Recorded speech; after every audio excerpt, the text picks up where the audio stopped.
Kekasih atau teman dekat tersangka Mario berinisial AG dalam kasus penganiayaan terhadap anak pengurus GP Ansor di Jakarta Selatan berpotensi mendapat hukuman pidana.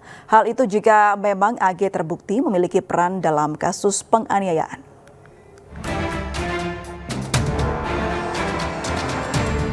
Setelah Polres Metro Jakarta Selatan menetapkan tersangka baru berinisial S yang merupakan teman Mario Dandi Satrio dalam kasus penganiayaan terhadap anak pengurus GP Ansor di Jakarta Selatan, kini kekasih atau teman dekat tersangka Mario berinisial AG justru membantah ikut merencanakan penganiayaan.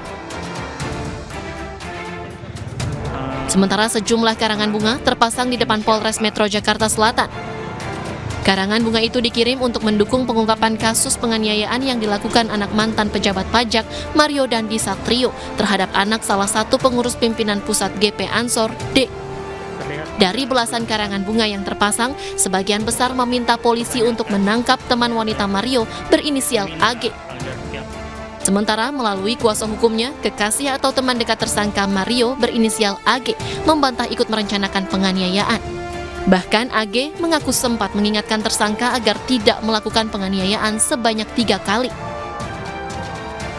Pihak kami disampaikan oleh klien kami tidak ada niatan untuk itu dan memang ini murni atas pilihan yang dilakukan oleh saudara tersangka ini. Dan sekali lagi ini yang tidak ada di media. Klien kami Agnes sudah memperingatkan sampai 2-3 kali. 2-3 kali, bahkan di mobil saat turun, dan dia juga sudah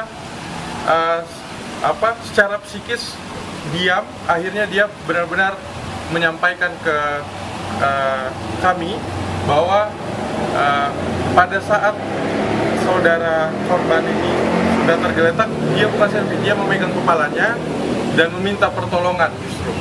Jadi berita yang ada ini sangat-sangat merugikan kepada kita. Sebelumnya, kekasih atau teman dekat tersangka Mario berinisial AG dituding menjadi pemicu penganiayaan yang dilakukan Mario Dandi terhadap korban D.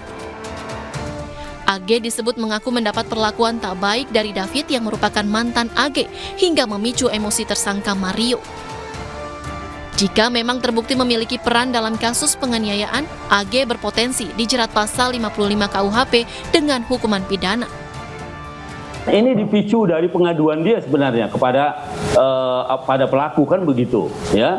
Nah, dipicu oleh pengaduan dia. Nah, tapi kemudian kan itu dibantah ya, bahwa ada larangan untuk tidak melakukan penganiayaan, bahkan setelah terjadi korban penganiayaan itu dia membantu mengangkat dan sebagainya ini. Nah, saya kira ini kita serahkan kepada penyidik gitu ya. Kita serahkan kepada penyidik sejauh mana peran orang-orang yang ada pada peristiwa itu di dalam peristiwa penganiayaan berat ini. Sementara terkait proses penanganan hukum kasus yang menimpa David, pihak keluarga menyerahkan sepenuhnya kepada pihak kuasa hukum dari LBH GP Ansor.